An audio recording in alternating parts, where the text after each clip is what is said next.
Hey kids, Mrs. Broderick here, coming from my living room. Hey, today I want to teach you about something called pedigree. So a pedigree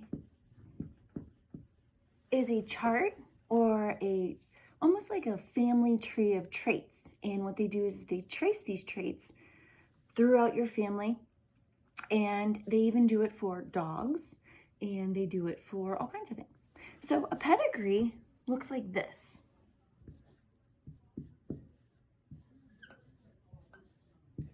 And, it can look different. I'm drawing this fast, but as you look at it, you may start to see that I'm using a lot of squares and circles. This is a pedigree. By the end of this video, you should be able to go through and be able to identify all the different parts of the pedigree and what they mean and what they are. So let's get started. 1, a pedigree is a bunch of circles and squares, but they mean something. If we look at a pedigree, there are 5 basic rules. 1, circles mean female and squares mean male. Not bad. A circle, step 2, a circle shaded in or a square shaded in means a female with trait, whatever it may be you're looking for, and a male with the trait. So it could be anything from a genetic disorder to just maybe even freckles. 3, if we have a circle that's half shaded in or a square half shaded in, this means we have a female that's a carrier or male that's a carrier. Remember from my last video, a carrier means that they have the trait, they can pass on the trait, but they don't actually express the trait, which is a tricky situation because if you have children, you may not have a genetic disorder, but you could pass it on to your children.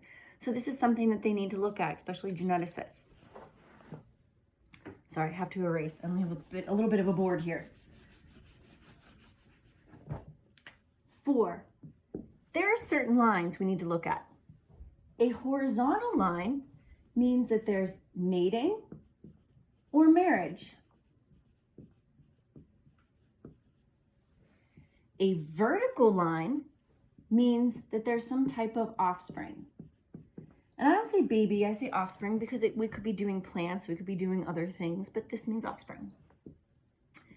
And a line coming down that kind of tees off is siblings. So it's brothers and sisters.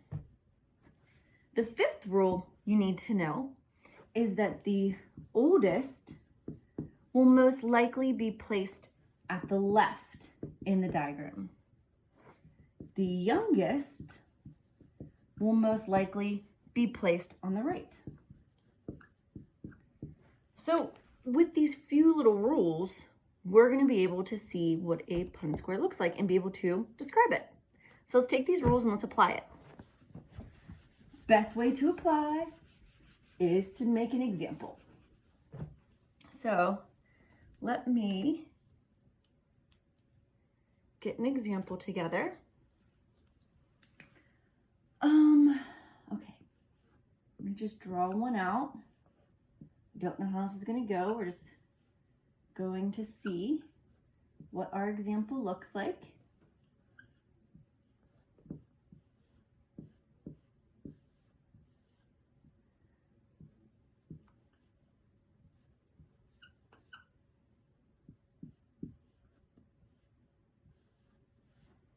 Okay.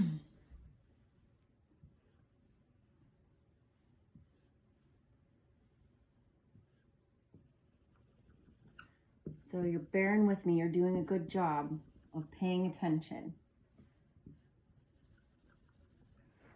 All right, so let's look at this pedigree. The first thing I sometimes go and do in a pedigree is that I go through and I number.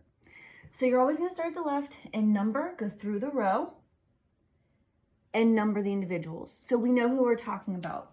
And I just kind of put the number to the left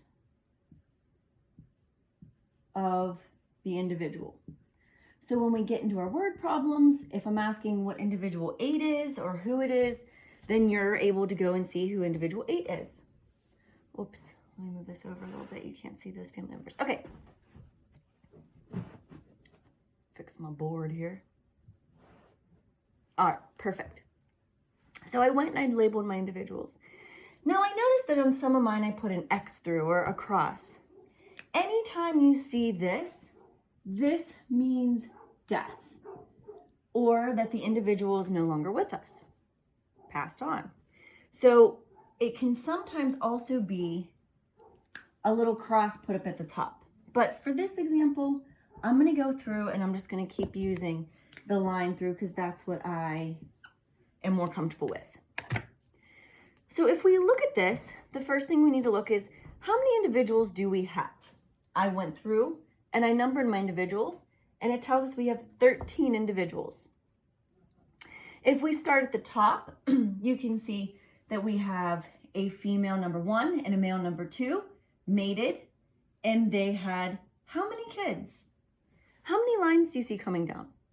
Go ahead, pause it if you want. I'll give you 5 seconds. Felt like Janet Jackson there. So let's look. These two had 1, 2, 3, 4 kids. Now wait, you say, Mrs. Broderick, but there's more kids there than just those 4. So we look here and you can see that this individual number 4 married individual number 3. So this is the son-in-law. If we go over to this individual, they never married. If we go over to this individual, you'll see that we have individual 6 and 7 married. This is the son-in-law to them. And then over here, you'll see we have individual 8 married individual 9. This is the daughter-in-law. They married into the family. They're not genetic to the family, but they married into the family, which gave them offspring, more offspring.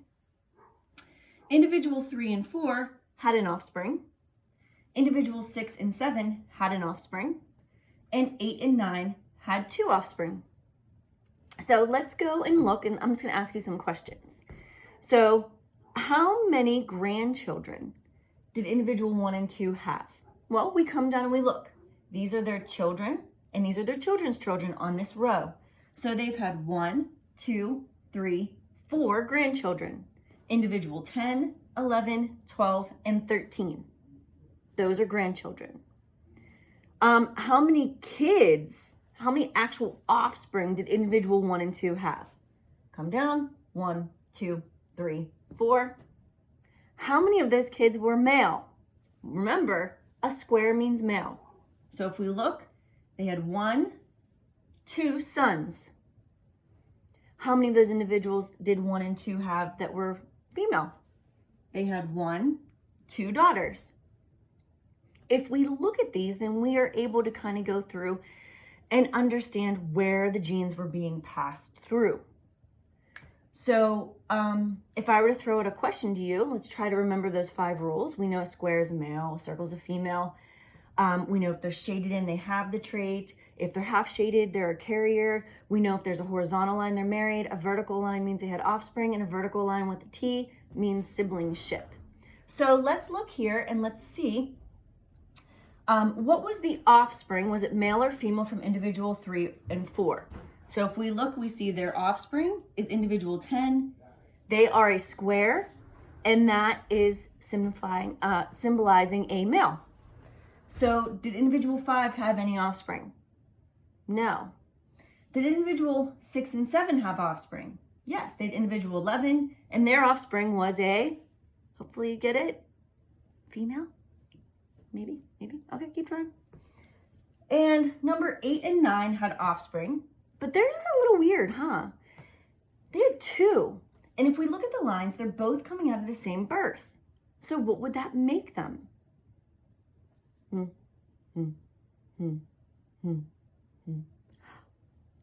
twins. So they had 2 female twins. Now, if we look and it says, who is or was individual 5 to individual 13. So if we look at them, individual 13, if we go up, we follow it over. Individual 5 was the uncle to 13, to his niece. It was his brother's daughter. So you have to keep thinking of these things. Now, if we look, I don't know if you guys can do this, but let's try. You'll see that we have a lot of circles that are only half shaded in. What does that mean if they're half shaded in again? Well, we know if they're shaded in, there's a trait. If they're half shaded in, they're a carrier, which means in this family, females tend to give to other females that carrier trait. And it might be a disease. There are some diseases out there that maybe on your work for this week. One is sickle cell anemia. Sickle cell anemia is when red blood cells, which remember should be round donuts, actually shrivel up and they start looking like pointy, well, they kind of look like this, and they have sickles on them. They should look like this. These can get hooked into blood vessels, which can cause people to have pain, but it can also cause death. Sickle cell anemia is a weird, fickle disease. Sickle cell is actually a recessive disease. So if I use an S, remember, because we kind of look, and I use 2 lowercase s's, this will give us sickle cell. But sickle cell can also be shown with a capital S lowercase s, which means if you're a carrier, if you have one of the recessive traits, you're going to get sickle cell anemia. The only people who don't get sickle cell anemia are genes that have 2 dominant traits.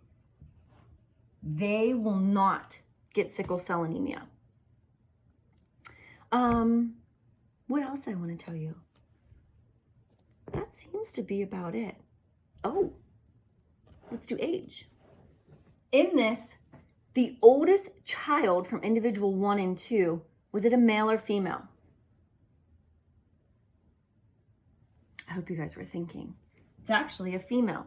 I hope that this male didn't throw you off. Their offspring is this female. Who was the youngest child that, of the offspring individual 1 and 2 had? It was a male. Okay, so who was older? Individual 1 or individual 2? If we look up here, we see the females to the left, which makes her the older. So all of these things you have to take into consideration when doing a pedigree. Remember, we're all trying to do this here, but you can email me anytime with any questions. I'm here for you guys. Give it a shot, go through, look at all the problems, see what you know, what you don't. And if you have a problem, you just call me. Or not call, email. Okay? Have a good day, guys. Take care. Hug people in your house, nobody else. And just remember, we'll get through this. Bye.